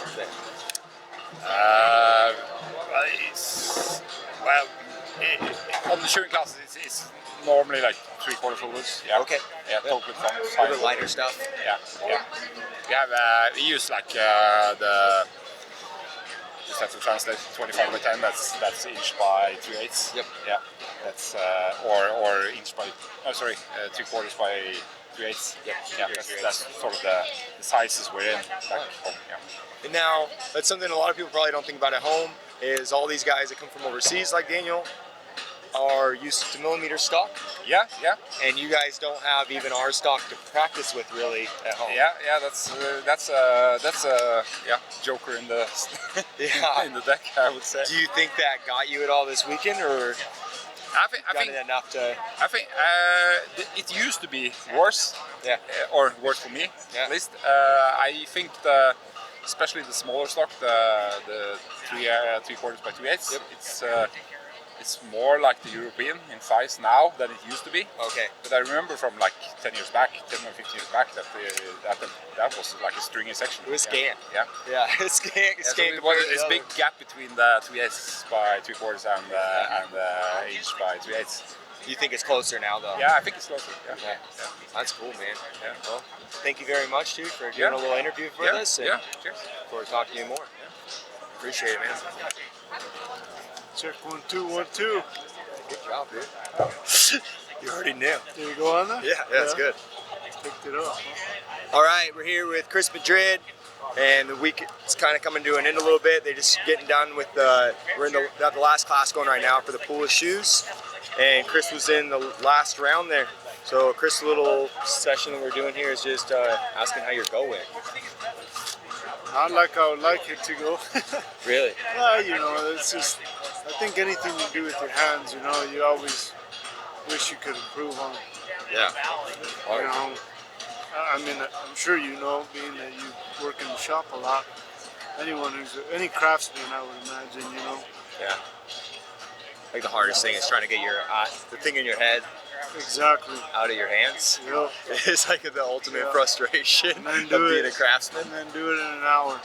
In front of a bunch of people. Yeah, it gets it hot. Yeah. Everything. Did you ever practice these two shoes together at home? You know, I may have at one point. I made different variations, you know, combinations of shoes together, and I can't remember. I may have early on. Yeah. But you know, just kept mixing shoes up, and because you never know what they're gonna pick. So. Yeah. And are these? Because they are two like kind of a little bit different shoes. One's pretty heavy. Yep. And one's pretty light. I do know that you work in the fire a lot, but did you run into any problems with the fire management at all? Fire was pretty good. You know, I just kind of kept that light shoot a little bit cooler. You know, just tried to keep it from because you can keep it kind of cool and get a quick heat. You know, because it's a lighter steel. Compared to that heavier 1/2x1, I put that a little closer to the fire because I knew it would take a little bit longer, you know. But yeah, I felt like it was the timing was pretty good on heats. You know, just things come up and go, and you just work. Was it just little things that you? Yeah, I overbumped my bevel, so I ended up taking a little bit of time to stretch it out and get it to the length I wanted. You know. Yeah. So. Yeah, so like that takes a little bit of time, but I tried to make it. Multiple dudes said that. Yeah, I tried to make it real quick, you know, as fast as I could. Yeah. In practice, I was bumping, but I was bumping real quick and going back in the fire. And for some reason, it just, you know, you're on the muscle and it kind of happens. But I kept measuring and making sure, you know, I wasn't going to be too small. So I ended up taking a couple heats to make sure I got the length I wanted, and then. So did you notice that you overbumped it and you were still in the straight? I was still in the straight. And it's like, so when something like that comes up on a go, do you, I don't want to say ditch the plan, but do you take care of that task at hand before you move on with the plan? I tried to do 2 quick heats as quick as possible, you know, to where, like they weren't like full on heats, they were like real quick, all right, boom, and in and out, and get back on track, you know. Yeah. That was my game plan. And it did, you know, I had enough time. You didn't feel like you were crunched down at the end? I mean, of course you did. It's an hour, you know, so it's like you wish you could have a little bit more time, but yeah, I mean, it would have been nice to have a little bit more time, but, you know, Yeah, everybody with wishes things for. like that coming up, yeah, you know it's going to come out in the end probably. And that's like, I think like you're the third guy that said that he bumped too much into his bevel. Yeah. But you're also the only guy that said that he just went ahead and took care of it. Yeah. And is that just something you have a lot of experience? Is that just something you've learned? Yeah, from because experience? I was shooting for the size. I didn't want, in the end, I didn't want to make a small shoot. Yeah. You know what I mean? So I was like, I'll just sacrifice maybe a little bit of rasping in the end. I still got the rasping both, but I'll sacrifice some of that rasping and get the size I want, you know? Yep. Because in these two guys, it doesn't seem like rasping is like that big of a deal, you know? Like it doesn't take over presence of like just a well-forged shoe, you know? Basics. Yeah. Basic. And is that something? Has that changed for you throughout this event? From day one to here, have you noticed yourself catering towards these judges? Yeah, you kind of get an idea of what they're into and what they're not into, you know, and you're not going to do, if they're not into something and it takes time and effort to do that, you know, I'm not going to waste my time doing that. I'm going to go to what they gravitate to. They seem like they're both just great foundation shoeing, you know, so, yeah, that's been cool. And the caulk and wedge, that went all smooth? Caulk and wedge went pretty smooth, yeah. Yeah, no real hiccups there. Was there anything about that shoe that you knew you kind of had to hit? I think we lost the video. Oh, it's so fucking. It's too hot. Yeah. That'll be good. We'll just keep going on there. Just keep going on that. Yeah. So back to your question. I'm Yeah. sorry. So is there anything on the caulk and wedge, like any features on it? Like obviously it's a shoe that has like the heels are a big one on there. But was there anything else on there that you like were stressing on that you knew that you had to get off? Yeah, the size. You wanted to get the size. I knew that you didn't want like a super small wedge, you know. So definitely getting that material for the wedge, so that way it's, you know, appropriate size. Yeah. Yeah, for me anyway, just in practice, I noticed that like if you don't set down the proper amount, you know, it could be too small, or you go and do too much and now it's too big and it's out of control. And so I was just making sure I took my time and got what I needed, you know. That's for me. We're just like watching a couple ones. Like it seemed like the bevel is a shoe that you kind of crank out a little more. You know what I mean? You can go back to things later a little bit, where the caulk and wedge doesn't seem like you get to do that really, do you? Yeah, no. Like, so it is a time where like, is that easy for you to make that mental switch in it? Like even though you didn't practice this go together, like you had to be able to switch your head from that bevel back to the concave. Yeah. Yeah, it was kind of nice because it's not just full on heavy forging, you know. So yeah, whenever you did the concave, it was more finesse work, you know. Yep. Not so much, you know, heavy. And that bevel's not super heavy either, but you know, drawing it out, making the section, you know, you're forging a little bit more, but after that, it's not. You know, it's pretty good. Have you been pretty happy with your goes the first 2 days? Yeah, yesterday I drew a really hard foot, so that was super tricky, stressful, because in a competition setting, you know, obviously you don't want to be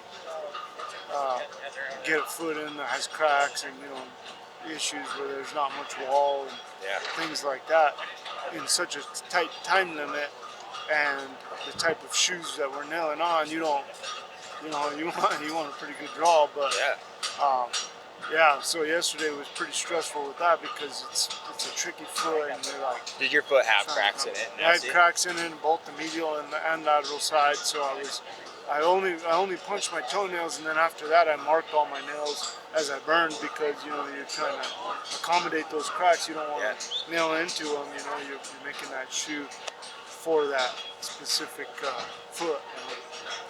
So that was tricky, and that took some time, but. You know, ended up getting through that, and the judges, thank God, they realized, you know, that this guy's got a different task than someone who may have drawn a hoof capsule that's all intact, you know what I mean? Yeah. So, yeah, that was kind of tricky. The first day was really well. Drew a good foot and had a good go, had time. And I've heard a couple people saying that the first day threw him for a loop because they had a plan and then they changed it. Yeah. You know, like how much omni they were gonna put in it and everything like that. Oh yeah. Did that get to you at all, or were you No. stuck with it? No, the only thing was I just felt like it was less work. So I was like, well, that's not a bad thing, you know. And then I don't know, yeah, it just didn't seem like. I don't know, I guess over time, you know, you just don't try not to let things bother you because you can get wrapped up in letting it bother you, and then now your job goes, you know, lax because you're not focused on what actually needs to happen, you know. Yeah. So they told us what they wanted, so I just focused on getting my nails in the right place and fitting up like always, you know, day to day, fit up, nail up. And my nailing could have been a little bit better that first day, but, you know. That's how it goes. Yeah. And Tong Day. How'd Tong Day go for you? Tong Day went good. I was in the first round, so you know, you just go in there and do your thing. But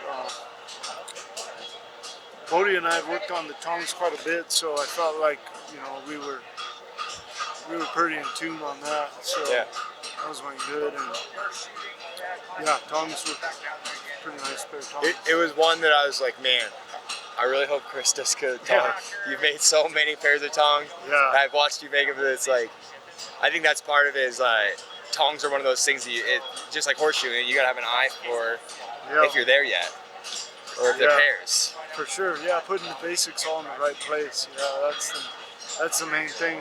And it was kind of good too for me having a partner like Bodie, because Bodie had never made tongs.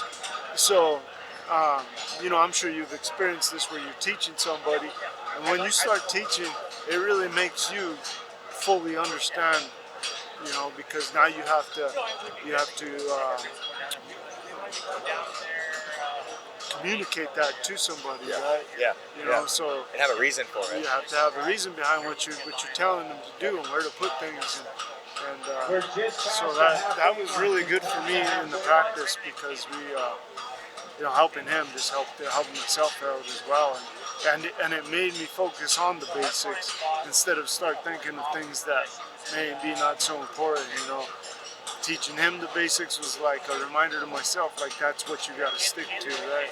Get things in the right place, and you'll be able to get a pair of tongs that fit really well in a 30-minute go. You know.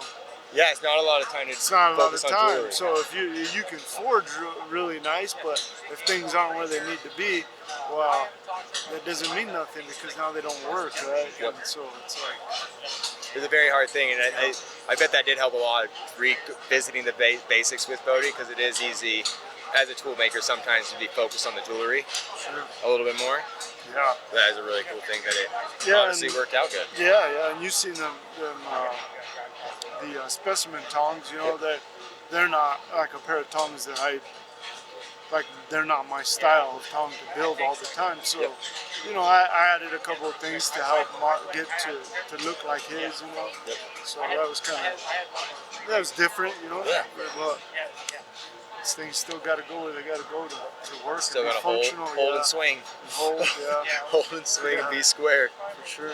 Awesome, yeah. man. Yeah, and going to Craig's when you guys were there, that helped, you know, with that group and making a pair in front of everybody and getting your you know, how you were showing me how to rasp them in the vise. That was big time, because what it did was it allowed me to put the tongs together early on, get them fit, rasp them up, and then go at the end and make sure, double check that fit. Yeah. You know, so when they're on the table and he goes to check them, like, you damn sure know they're gonna fit. You know what I mean? So that was a pretty cool thing. But that's the thing, you know. I think that's important for every part of this, is taking the opportunities. I took that opportunity being around you at Craig's, you know, and just there's always stuff right in front of you. Like all these goes today, watching people all weekend, tomorrow even again, you know, the live shooting. So yeah, you gotta soak it in and process it, try to make it work for you. Man, thank you for taking some time, and wish you luck for the next 2 days or the next day, man. Thanks, man. Appreciate it. All right, so Gavin was last round of the day. It's kind of a weird, cool setup. Is everybody has to show up in the morning, and then you got to wait around, and you don't know when your go is going to be, because they don't want anybody taking off and practice in the pool of shoes. And so, like once they know what the two are going to be, they don't want anybody having an advantage, of a later go to the first go. And so everybody has to wait around all day. And so it's kind of a cool deal, but it's pretty hot here today. Gavin was in the last go. It's kind of a torture here. Like, I felt sick. Really? Oh yeah, like at the 30-minute mark. I shouldn't have had that caramel apple. Oh, the sweets got you. Dude, it's bad. I went to go rasp that shoe, and then it almost came up twice. Really? Yeah, it was brutal. Able to keep it down, though. Yeah, I've never felt like that, though, before during a go. Like, even when we did Harriman, Utah that year. Yep. Super never, hot. like, that was, we were making draft shoes with toe bars. Yeah, this It is was just hot. kind of light shoes. Do you think it was any of, like, just straight nerves? No, I wasn't worried about it. I wasn't really worried about it. If anything, I was worried about making the wrong side. That was, Yeah. That's the only thing I was worried about, but... Well, did you? No. I don't think so. They're I both think the so. same side? Yeah, they're good. All right. Well, how'd they go? Slow and steady. I started off trying to go fast, but then I was like, I'm not going to sustain at this pace. Yeah. So I just tried to back her down, not make any mistakes. Be smooth. Just be smooth. And then just kept on trucking. Go good? I think it did. You hit any hiccups throughout the whole go, besides throwing up? No, not really, actually. I was mostly worried about not punching nails coarse enough on the bevel. Yep. Got a bad habit about not pitching them enough and they come out fine. Yeah. So it was actually kind of good that I was slowing down at that pace, or at that point, to make sure I was pitching it, punch them in the right spot. And usually I don't take a set of calipers for scribing nails and stuff. Toenails, of course, but not the others, the heel nails. Yeah, usually I kind of guess, but I was going at a slow enough pace. I was like, okay, it'll give me a breather, swipe it, and mark them out. Pretty good. Came out sweet. I think it did. It was okay. Got a good clip on it. Surprisingly. Especially as a hard one. Like if you're a gas during a go, yeah, that clip's the last thing. And in my practice, I've had like a couple good clips and a lot of weak clips. Yep. So I've kind of slowed down, and I could hanging on your head. Yeah, and like there was enough time I was able to like stick it back in after I pulled the source. Yep. And then stick it back in, get heat on that source, and have the heat to draw it out. Yeah. It'd be hot enough for the metal to move that way. Exactly. Yeah. That's a great thing. Yeah, it helped out. Kind of slow and steady. Cock and wedge went good. Yeah. Yeah. The last one I made wasn't a good one. So I kind of had that in my mind. I was just like, make sure don't do what you did last time. I got a really tiny wedge because the one I made before that had a massive wedge. Yep. So I was like, I need to make something Bouncing in back between and forth. Yeah. And today, able to hit it in the middle of the road. It's the size. So bevel was the size, and cock and wedge was the size. Man. So that kind of makes me happy. Yeah. If anything, I was a little wide in the heels of the bevel. Okay. But from what we've heard with the judges or whatever, they just want good, clean shoes, or good, basic, all the elements in the shoes. Yep. You know?